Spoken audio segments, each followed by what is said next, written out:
Okay, so now that we've gone over all of the client intake, pretty much, I'm going to show you some other functions that you will sometimes need to do with your clients. So I'm going to go and view the client I created earlier today, which is this victim client.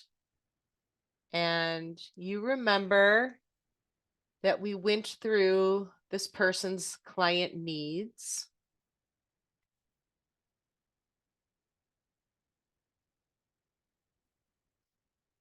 Sorry for the slowness here.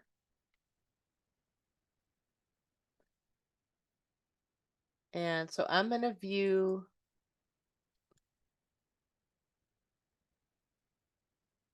their client needs section again.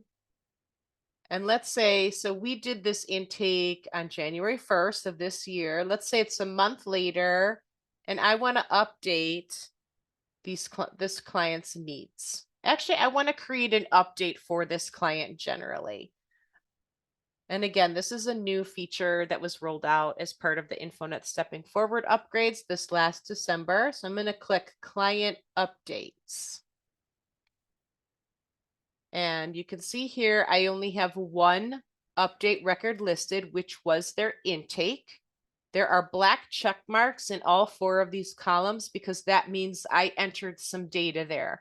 If I had not entered data in one of these sections, you would just see a blank, a no check mark there.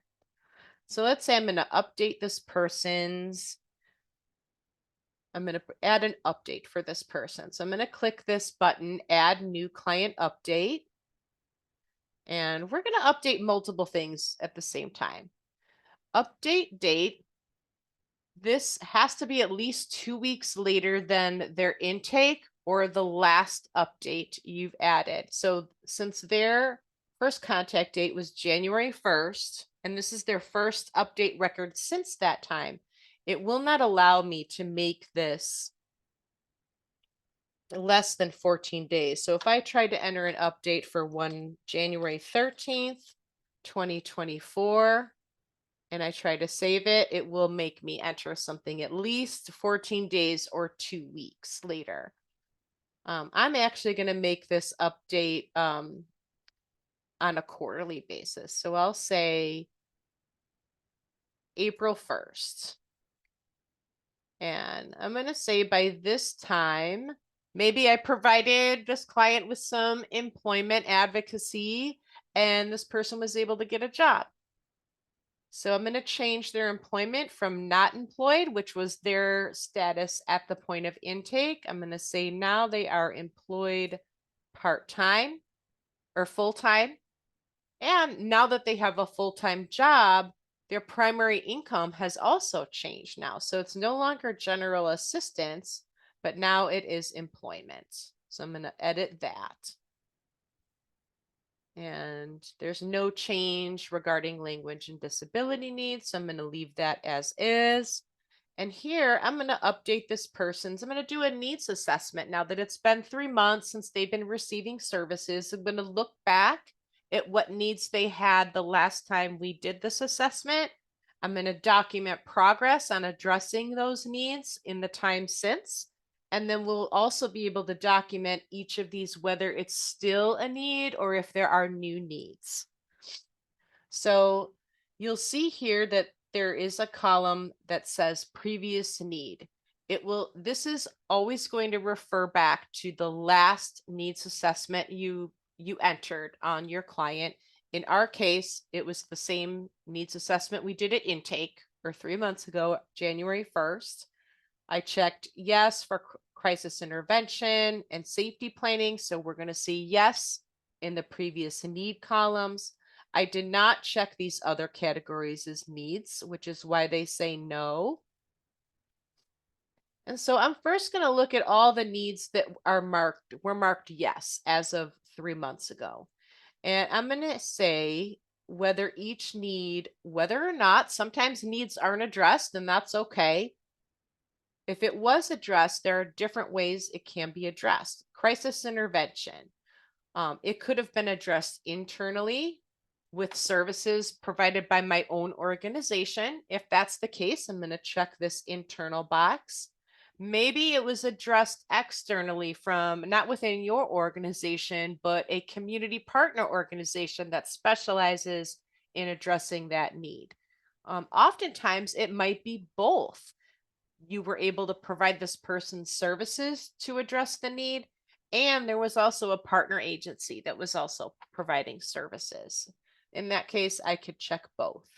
And whenever I check the external box, I can also enter the actual outside organization that helped my client. And this is another example of the agency field that's tied to your agency lookup list. So I can scroll down and select whichever organization helped my client address her needs for crisis intervention. And then this last continuing/new need box, I just would check this if this is still a need. If it's no longer a need for my client, or at least at this point in time, I can leave it unchecked. If it is still a need, I would check that box. I'm going to leave this one unchecked, and then I would do the same for the other needs. I'm going to say the safety planning was addressed internally. I'm going to say her basic needs, an external partner organization helped with that. We'll say maybe that's a continuing need. We did provide this person help with information about victim rights. So we're going to say that was met internally, no longer a need.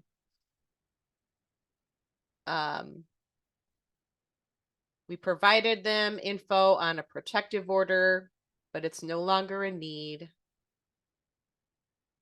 We'll say the emergency medical, unfortunately, that need was not addressed and it's no longer a need. Sometimes that's the case.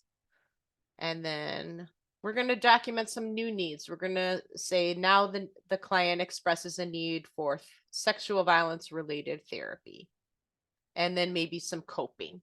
So I'm checking 2 new needs, and I've documented progress or lack thereof on the other needs. And then I'm going to click save. And now I have an update record for my client. And it's going to take me back to the same screen, but now I can see red check marks, and these indicate that an update was made in this area for this client. So it's marking demographics because I changed employment status. I also updated their income information and their client needs. And if I click on this client updates link, it's going to take me back to that summary table. Before we just saw this row for intake. Now we see an update record. It was for April 1st or 3 months later. And again, the red check marks are telling me, hey, if I looked at this, I can tell that on April 1st, I made changes or updates to this person's something in their demographic section, income, and their client needs. And then I can continue adding more needs. This is going to be really helpful for just documenting more tangible changes in your clients' lives while they're engaged in services.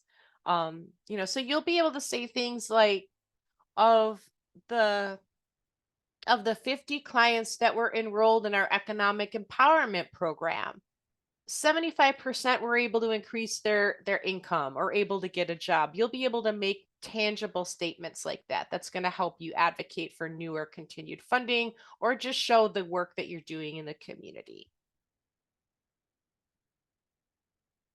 Okay. I have adding client new. Oh, I'm sorry. I'm going to stop recording.